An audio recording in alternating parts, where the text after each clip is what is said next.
transactional writing. It embraces two words we've used, business and technical writing. It's the business of getting things done. It's concise, clear, complete, and focused on the reader. It's not just expressing, it's communicating.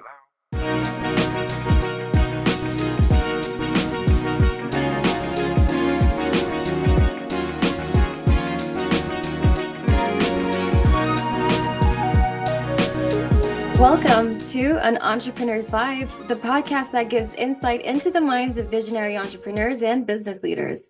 Brought to you by The Right Direction, the leading professional and technical writing company based in North America.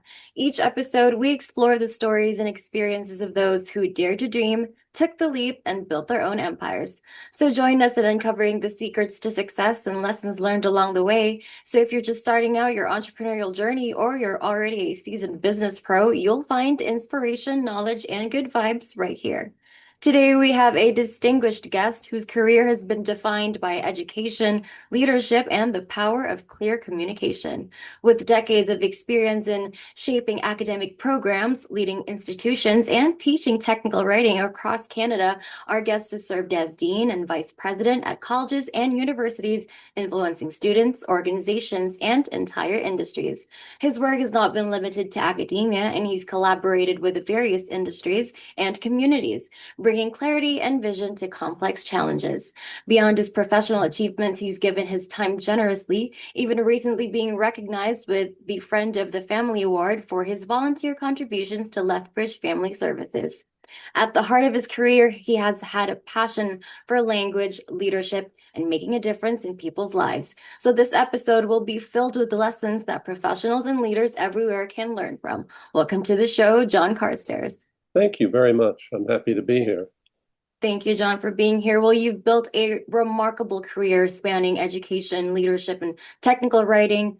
So when you look back, what first inspired your love for language and communication?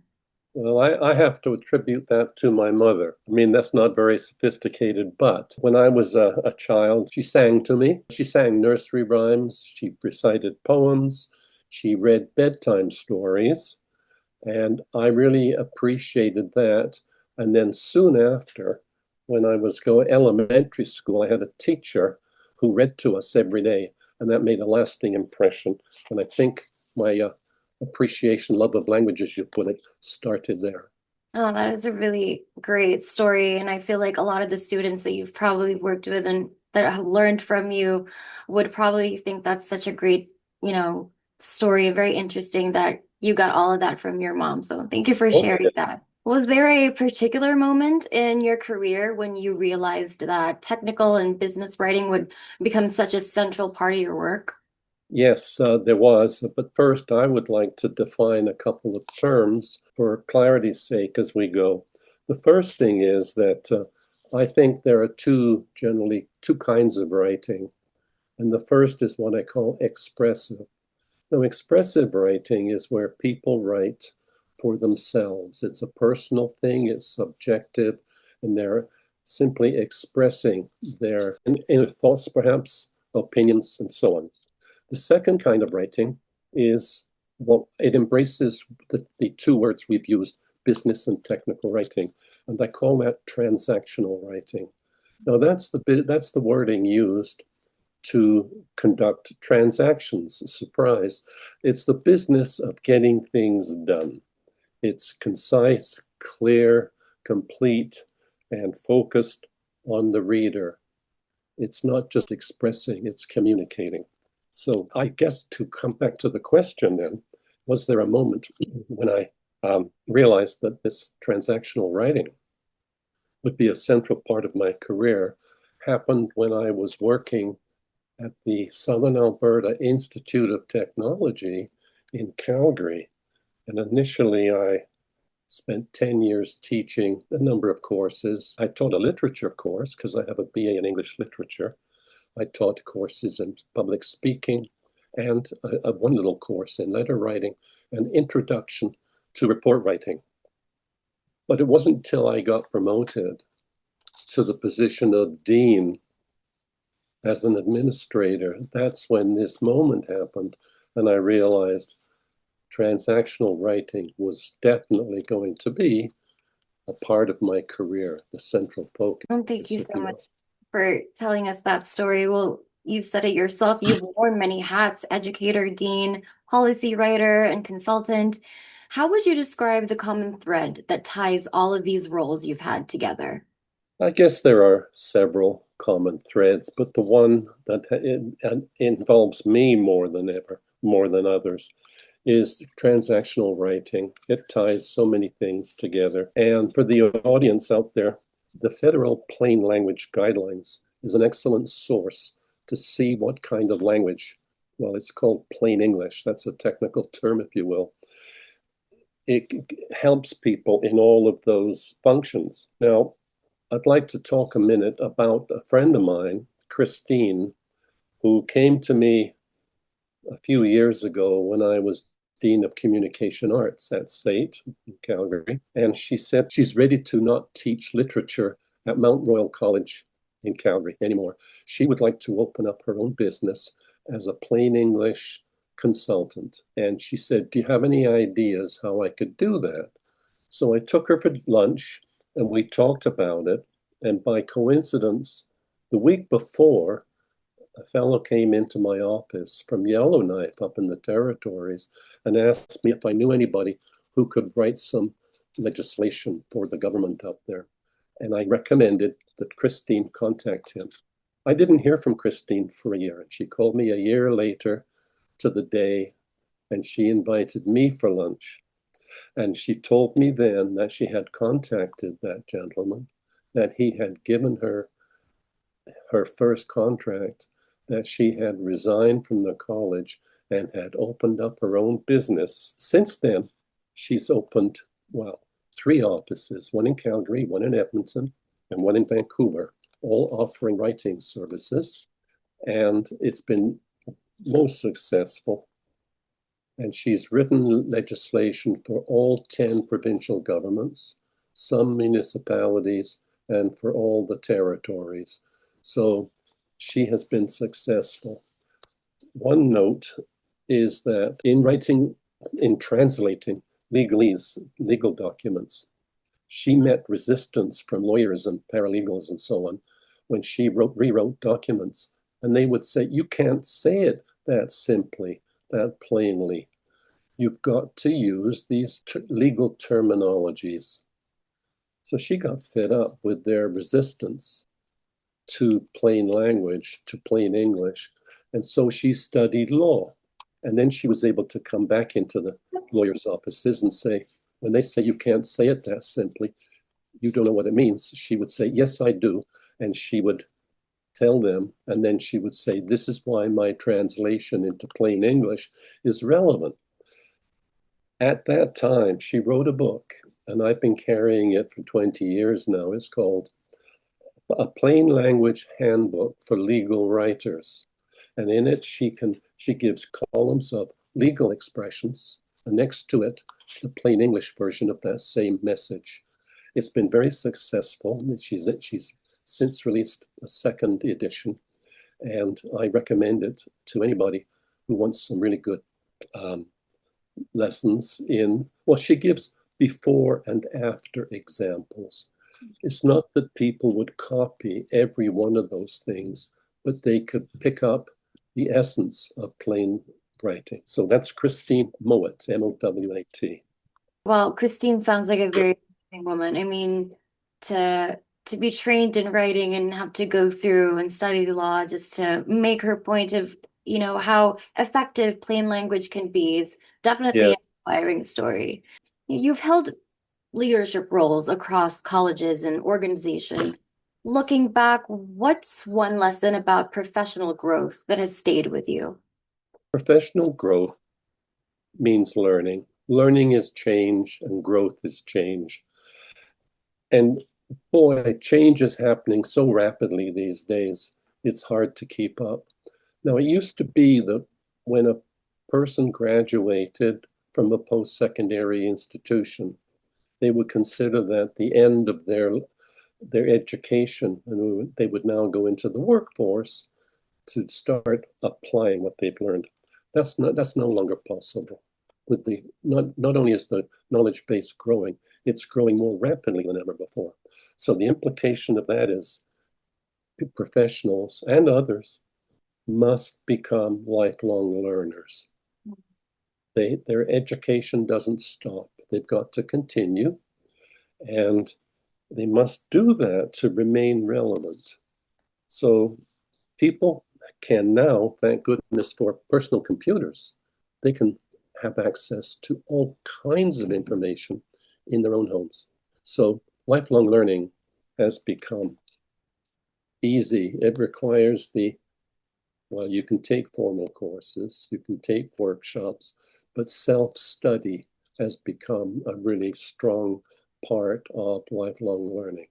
I definitely agree. To stay in a position, you have to be really indispensable to the organization you belong to, and that means being a lifelong learner, like you said. And since we're talking about and giving advice to other professionals, many people struggle to transition from hands-on roles to leadership positions. What has helped you make that shift successfully? I have a story to tell that gave me a situation, that gave me a coping skill to manage change. And it comes back to my mother.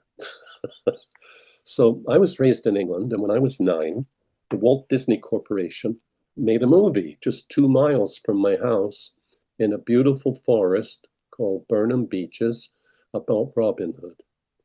And of course, if people may remember, Robin Hood meets Little John. They met the first time at a bridge, a log across a stream, and neither one would yield to the other in crossing the stream. So the other man, that was Robin Hood, the other man was a fellow called Little John.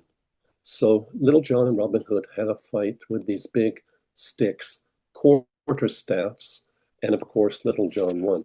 But anyway, our superhero of the day in England, 2 miles from Burnham Beeches, was Robin Hood. We didn't have the Avengers or any Superman in those days. So I was coming home from school one day, and as I came down the street, one of the fellas in the block there came out with a big stick and said, "Hi, Little John." And he started to beat me up with his big staff. So I went home crying to my mother. She was in the kitchen. "What's happened?" I told her. She said, "Well, why don't you go back out on the street and take the stick away from him?" And I started to cry and said, "I don't know how." She said, "Well, let me show you." So she handed me the broom and said, "Hit me with it." I cried some more and said, "I can't do that." She said, "You hit me with it." And as I swung the broom to hit her, she didn't step back. She stepped forward and got right in my face. And that took away the power of the broom, of the stick. You can't swing it when the person is that close. So the metaphor for life is, if you back off from challenges, if you back off from problems, you stand the chance of being hurt more by it rather than being in control of the situation. So the metaphor for me has been to always, when I have a challenge, confront it and be there, be present, and deal with it. And it's worked in all phases of my career. And that is truly a wonderful story. I'm really loving hearing stories about your mom, and that is really a beautiful metaphor. And you've talked about your friend Christine, but you've also had some experience writing strategic plans and policies, and that having a wide-reaching impact. Could you tell us what is your approach to making complex ideas clear and actionable? Well, there's a school of thought. There are many books and workshops about plain English and the application of plain English and in transactional writing. So once you master or learn a lot about and are able to write that kind of clear language, it's a common element of any document you might write. Strategic plans, articles of association, collective agreements, all kinds of things. The writing style is consistent. What's important about that is, we're talking about making complex ideas clear and actionable, is I'd like to introduce the idea of the fog index. Now, the fog is a metaphor for things being unclear, writing that's unclear.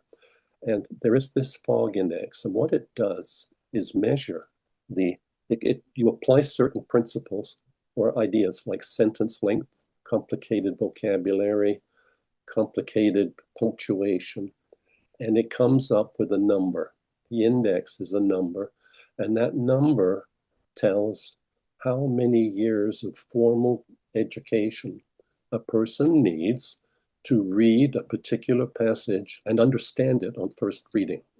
So I worked as the director of the Canadian Breast Cancer Foundation, the Run for the Cure here in Lethbridge, and we had to have orders from head office that everybody who ran, everybody who volunteered for the run had to sign an insurance waiver. So it looked pretty daunting. So I applied the FOG index to it, and this document was the waiver 277 words long, which was one sentence.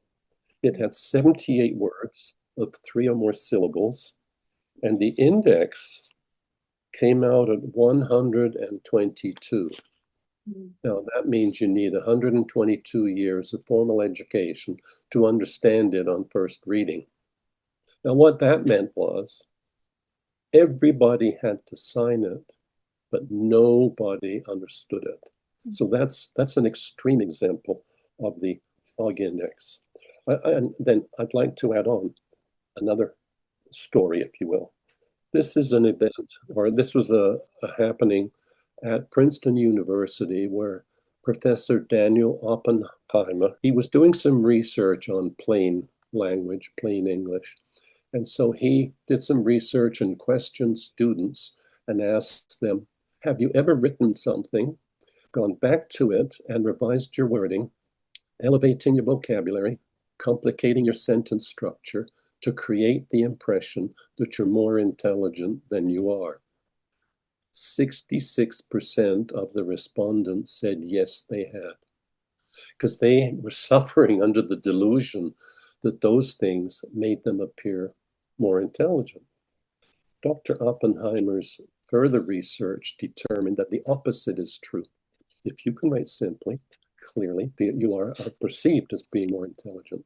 So clarity, as you say, far-reaching impact of clarity in strategic plans and other documents is really significant, really important.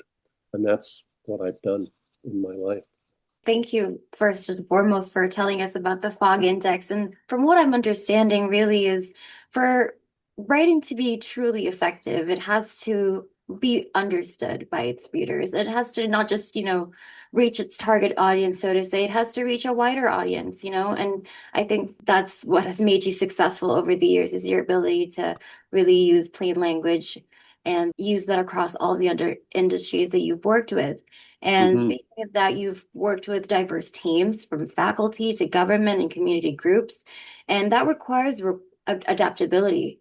What is one insight about communicating across different audiences that professionals should know?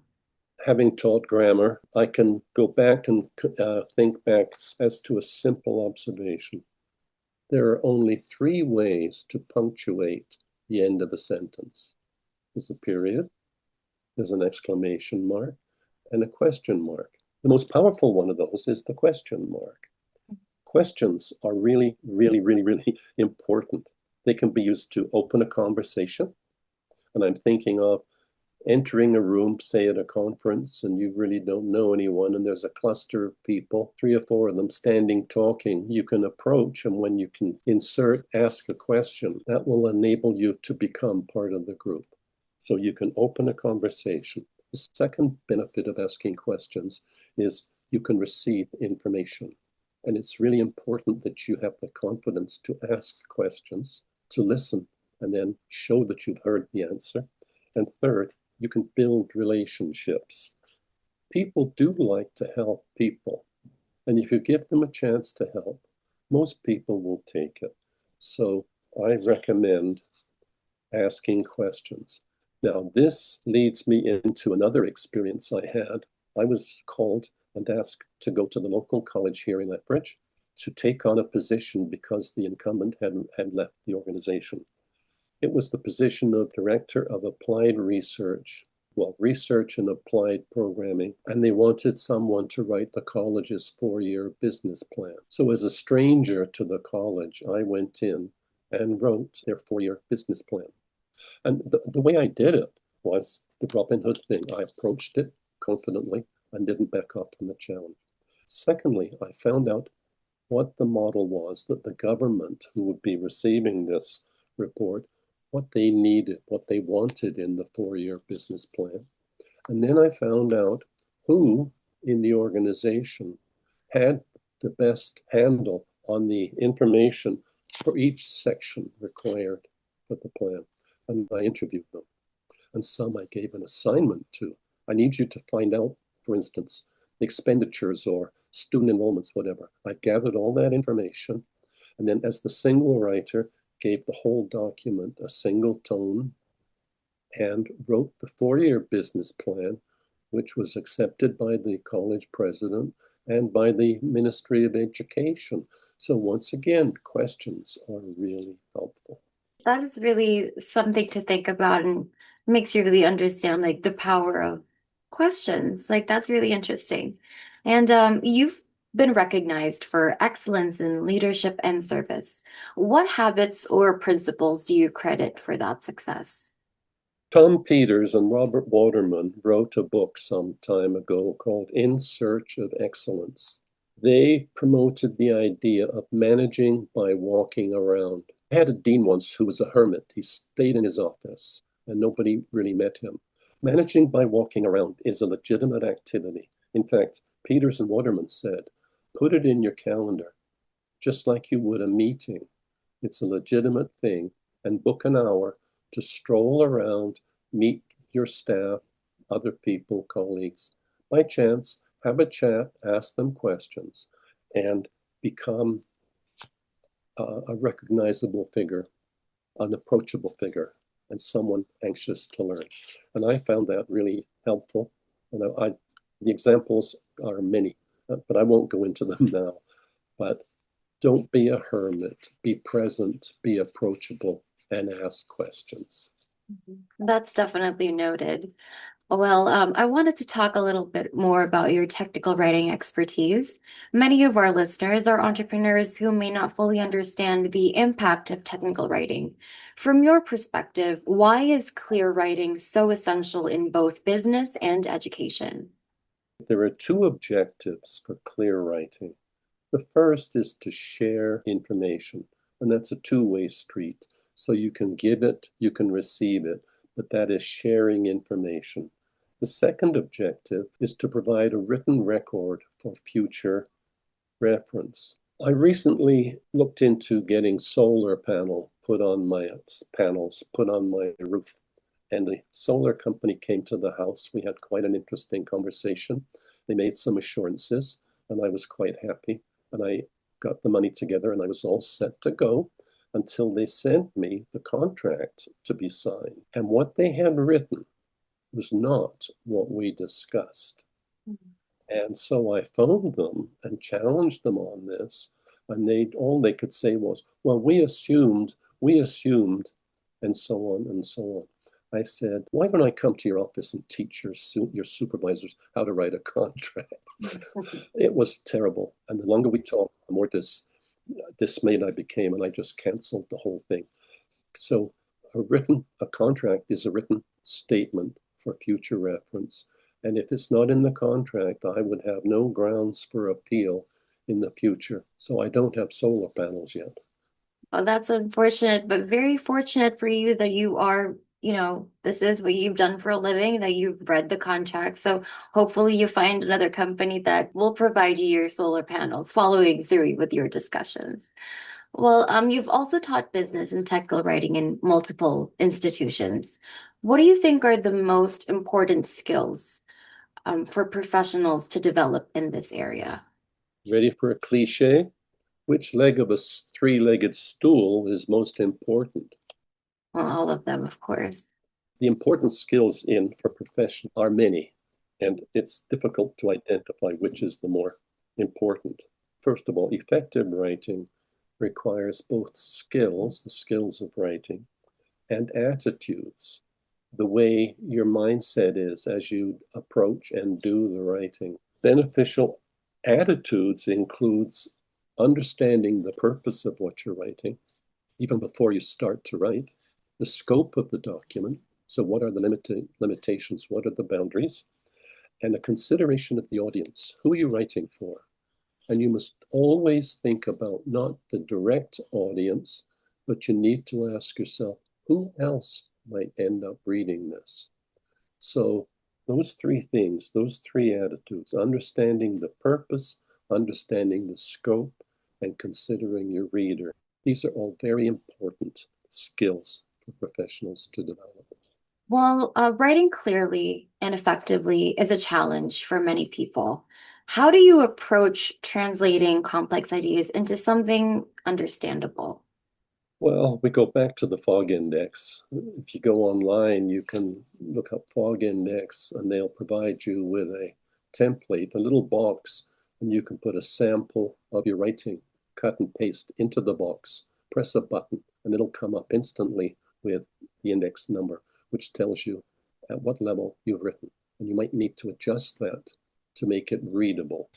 Readability is a really important consideration in writing. And readability is what is the umbrella comment, the umbrella term for all the techniques that you can use in technical writing, in transactional writing. Use of lists rather than paragraphs, which upsets some people. There are many. I can't get into that now. It'd be like delivering my workshop today. Not going to happen. A common comment in I was teaching business letter writing in a continuing education course some time ago. And people said to me, you can't write like that. It's too simple. It's too short. It's too plain. And I recently was asked to write the Articles of Association for a medical group here in this province. And I looked up on the website of the government registry office that receives Articles of Association. And the example they gave was stilted, formal language, not readable, most unfortunate. When I say readable, it's the ability to understand it, first reading. It was not written in plain English. So I phoned them and I said, what about if I wrote that in plain English? Would you accept it? They said, well, we're not married to any particular thing. The example they gave was really horrendous, but I got permission to try plain English. So I worked with the executive of the Medical Association, wrote their article, submitted it, and it was instantly approved by the ministry. So, or that particular department. So I was very pleased about that. John, you've also worked on reports, proposals, and training materials across different industries. How do you adapt your writing to suit different audiences? First of all, you've got to identify who your audience is. The language you use, the plain English, is constant, but you must understand who your reader is, what they know, what do they need to know, and how should you relate to them. That's even though you're using the common plain English, it will be shaped by your reader. And I'd like to tell you another little incident about a friend of mine who went through a divorce, and sometime later, the ex-husband stopped paying child support, and he had some demands. He was, in fact, blackmailing her to get some things that he wanted that were not in the divorce agreement. So this person, the woman, took him to family court, and she was told she could submit 1 page telling her side of the story, but no more than 1 page. She asked me to handle that for her.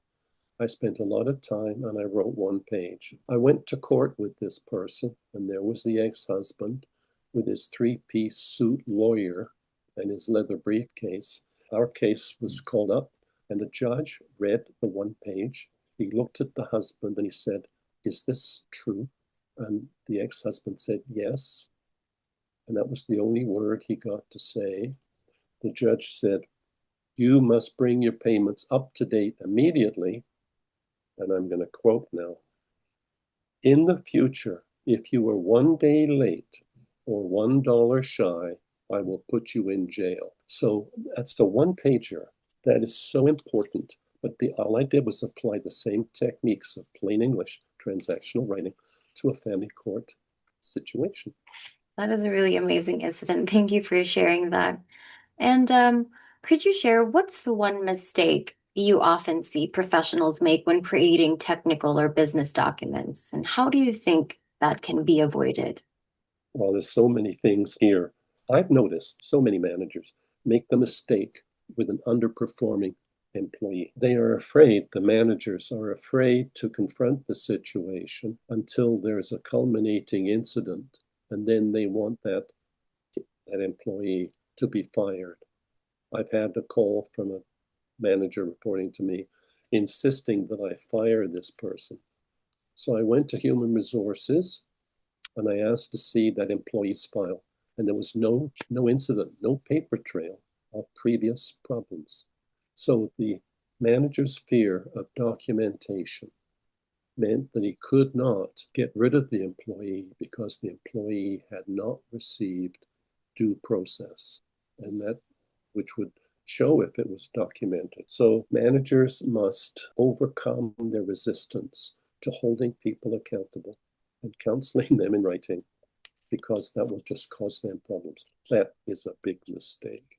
And could you please give us some advice for someone who is new to technical writing? How would you recommend they start building their expertise?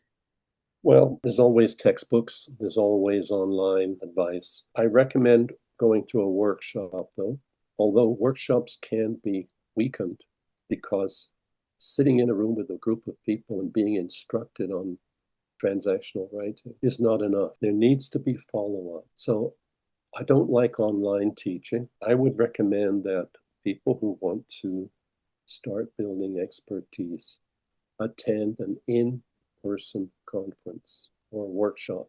But that doesn't give a great opportunity for submission of their work and getting helpful feedback. So I think an in-person workshop with the opportunity over a number of weeks to submit written assignments and receive feedback teaches them not just what the principles are, but it gives them a chance to apply them. And I think that is the best package that I can suggest. Thank you. That's really valuable advice.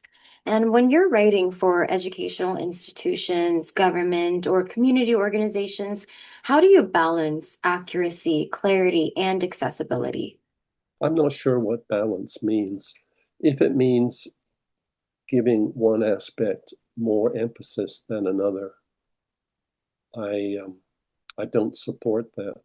I think all of the elements need to be presented as being valuable and not undermine or ignore any one of them. Accessibility is determined by the client, that is, educational institutions, government, or community organizations getting in there and finding out what's needed. Accuracy is determined by the writer's research and collaboration with the client. That's what I did with the 4-year business plan. And a draft of the document is provided to the client for review, a request for changes, and a revision. So each of these things is an important step in writing for those groups you mentioned. In your experience, what's the role of good documentation in ensuring long-term organizational success? I had to clarify in my mind what documentation means. The first meaning is documentation is providing the citations of sources of information. It tells the reader, or it gives the reader enough information so that they can go and read the original source for themselves and they can get clarity. The second meaning of documentation also means, as in document or record, that's where you provide a written record for future reference. That's the purpose of contracts in particular. So Documentation is citations. It's also written record. And the role, I've just explained the role of each. If you could give one golden rule for professional writing and communication, what would it be? Design and write the document in a way that best serves the reader. Your main goal is to convey ideas with the greatest possible clarity using plain English. Focus on the reader. You're going to be more successful than if you don't.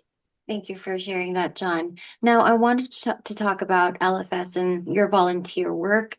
You've been recognized with the Friend of the Family Award from Lethbridge Family Services. What did that recognition mean to you personally and professionally? It was unexpected, and that made it more enjoyable. I've been a volunteer writing, well, they gave me a 5-year contract, and I've just finished the 4th year. And people say to me, gee, they're lucky to have you as a volunteer. And I say, no, it's a two-way street. I've received just as much by volunteering than I've given. And I've met some amazing people and worked with amazing people. And it's been a joy. And I've got 1 more year to go. They've threatened me with an extension, but I'm happy to do it. I really am. And could you share what motivated you to volunteer your expertise with the LFS? As the name says, they provide services to families in Southern Alberta. And in all good conscience, I couldn't take on the job and take a salary because in my mind that could deny a family from receiving a much needed service. That's why I volunteered, and it's been to my advantage because I'm working with some of the best colleagues I've ever had. And the pay was irrelevant at that point. Could you share maybe one story or something that was what you can say is the most rewarding part of that work? I had been working on writing documents for them, and they took a look at, I think they took another look at my resume, and they considered how I'd been working with them, and they asked me to write the employee handbook, which I did. I co-wrote it, and it's given to new employees during their, and I don't like this word, onboarding. And they branched out into more things than I signed on for. They've asked me to give, and I did, writing workshops for many people in the organization. In fact, they've said I've changed the organization's approach to writing, and the board is thrilled. So that's very rewarding. Thank you. I feel like you've had such an impact on them. But I'm sure working with nonprofits and community organizations can be a bit different from working in academia. What did you learn from collaborating in this environment? I experienced that working with nonprofits is not too different, maybe not different at all, than working with academia and industry. And the common elements there are each of those categories, those organizations have missions and visions and values. And that makes them similar, and they're all working to achieve those 3 things. So you keep that in mind. And the other thing is you must always and all 3 of them focus on service to clients. Even sales organizations are providing a service to clients. Certainly nonprofits do. And industry, academia, of course, you got students, they're your clients. And the world, well, there's an argument.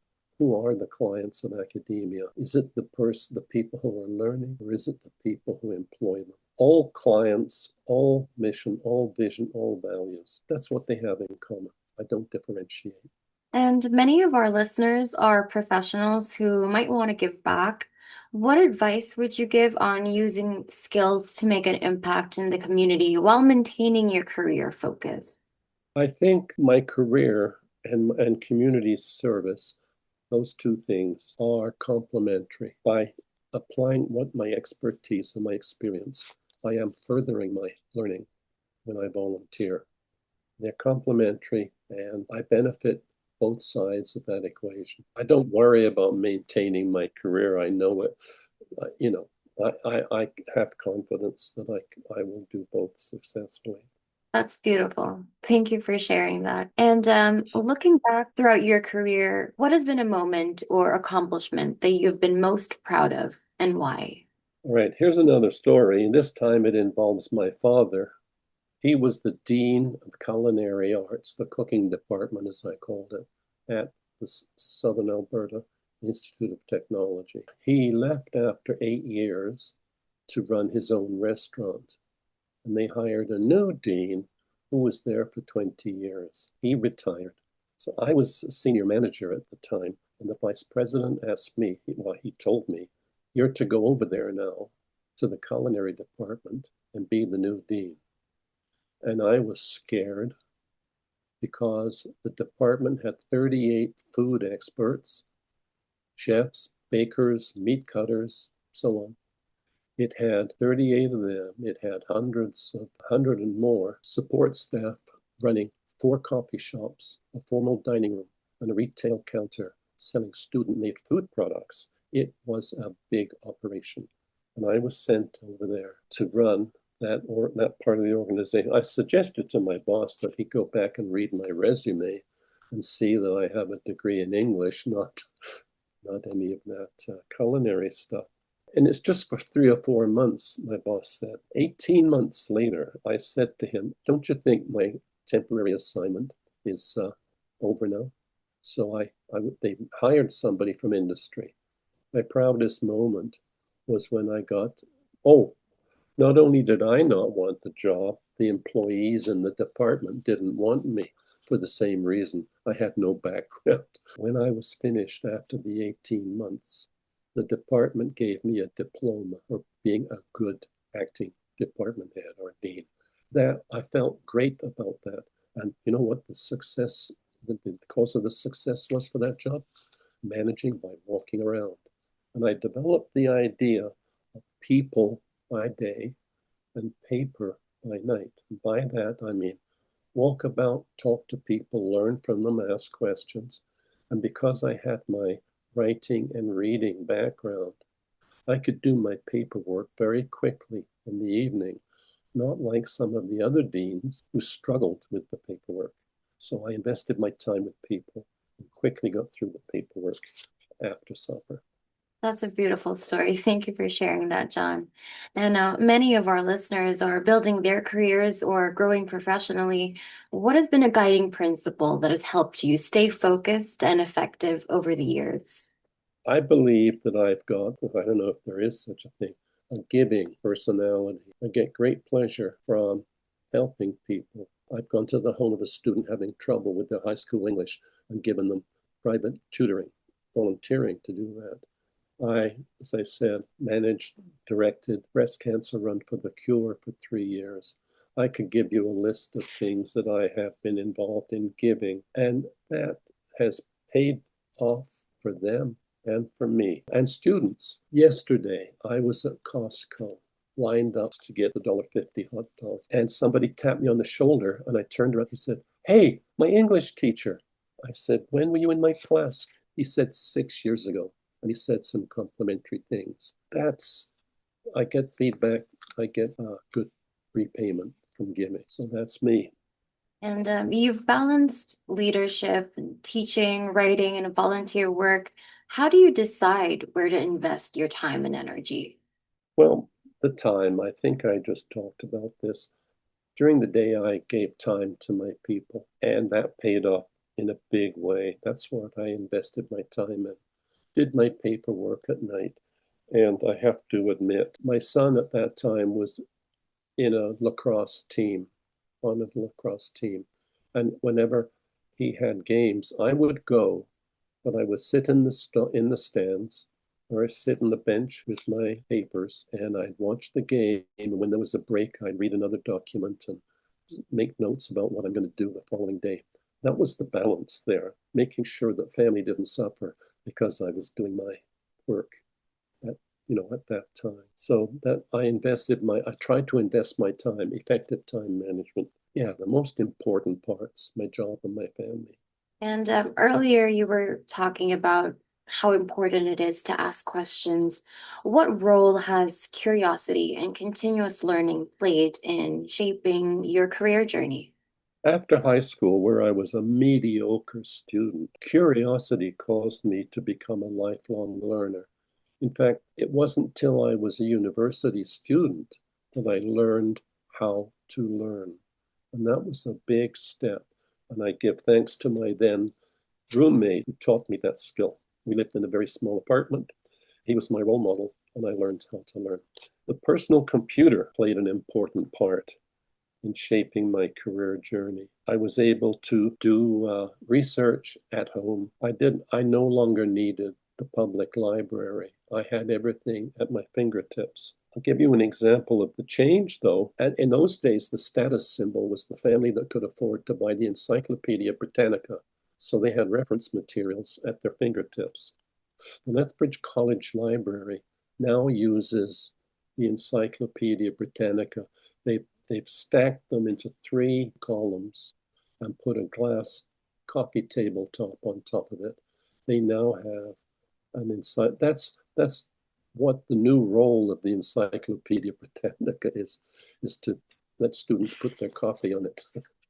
So there are changes, continuous changes, and I've learned to adapt as we've gone. So is the library. And if you could give one piece of advice to young professionals entering education, technical writing, or leadership, what would it be? This is going to be an interesting story. I had an uncle in England who was a proper British gentleman. And I went back to England for a holiday after being in Canada for a few years. And they had a family party. And Uncle Dougie, took me aside and said, John, I want to give you some advice for life. If your boss asks you to put your hands in a barrel of, get in up to your armpits. I think that is good advice, and I've remembered that. Always go the extra step, and things will work out better. That's really great advice, going the extra mile. And challenges often shape our greatest growth. Can you share a lesson from a setback or a difficult project that ended up teaching you something valuable? Oh, yes. When I was at SAIT, there was a problem, a big problem. The organization suffered some big financial issues, and it became necessary to release 160 employees overnight. My whole department, including me, was released, abolished. And that was a setback, and it took a little while for me to recover. When I was working there, I hosted many committees of outside industry experts to come in to give us advice on keeping our programs up to date. So they were called just program advisory committees. So then I was released, and I subsequently got a job with the Railway Association of Canada. They hired me to create and direct a new entity called the Institute of Railway Technology. I was to develop programs, railway programs, and negotiate delivery to colleges across the country. And in that capacity, I would visit. Now, I was not the insider in the college receiving industry experts. I was the industry expert visiting the colleges. So SAIT in particular was interesting because I had spent 22 years of my life working there. Now I was an outsider visiting them. And that was interesting. And the lesson that I'm about to tell you was so poignant. I saw many of my ex-colleagues walking the same halls, teaching, visiting the same classrooms to deliver the same lessons. In my language, I think they were dead and they didn't know it. I am so glad that I got the opportunity to be released, to expand, to explore, to experience a whole new world. And not only that, to make more money than I'd ever earned before and more money than they were earning. So that initial setback I learned was a good thing because it opened up my career and my life. In a world where communication is more important than ever, what do you see as the most powerful skill professionals can develop to stand out? If I could leave a message for professionals to make an impact, I think they should, and I'm going to give you a quote as I finish. There used to be a TV show called The Magic School Bus. I don't know if you're familiar with that. Miss Frizzle was the teacher. And the advice she gave her students, she wanted to encourage them to learn from experience. She would recite her motto every episode. And she would say, take chances, make mistakes, and get messy. And that's the advice I would give to professionals to expand, to grow their career in leadership or teaching or whatever it is they do. Take chances, make mistakes, and get messy. Thank you. That's beautiful, John. And thank you so much for, spending the hour with me and sharing so much of your insights to me and my audience and taking the time to grace our podcast. And of course, thank you to everyone who listened to us today. This has been your host, Patricia. And remember, for all your professional, business, and technical writing needs, there's only one way to go, and that's with the right direction. See you guys soon.